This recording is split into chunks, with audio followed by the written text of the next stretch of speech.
going on today, guys? Today we're going to show you how to jumpstart your car. We've all been there. You hop in the car in the morning, go to work, it's dead. So today we're going to show you how to jump it. We got two different options here. We got one where the battery is not located under the hood. So we're going to show you how to jump that. There will be some terminals underneath the hood to jump from.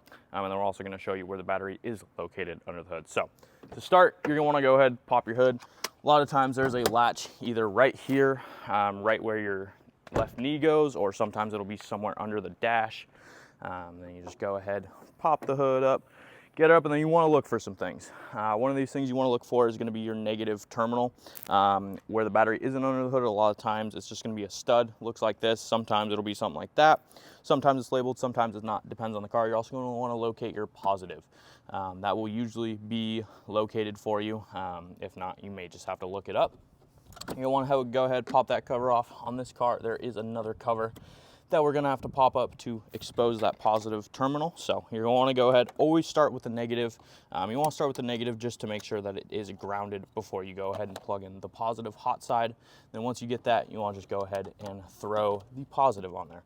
Once you got that all hooked up, you're just going to go inside the vehicle and go ahead and start it. Should be all good to go.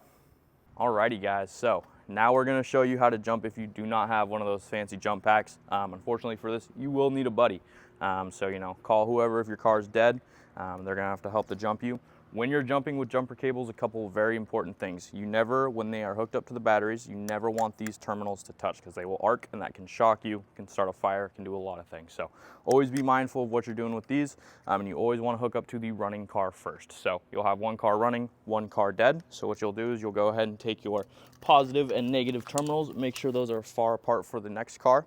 You're going to take your negative, go to the negative terminal on the battery first, then take your positive and go to the positive if you can find a good latch point. Boom, just like that. Then again, being mindful of where these are, you're going to take them over to the dead car, hook up to the negative first. Again, negative to negative or black to black, red to red.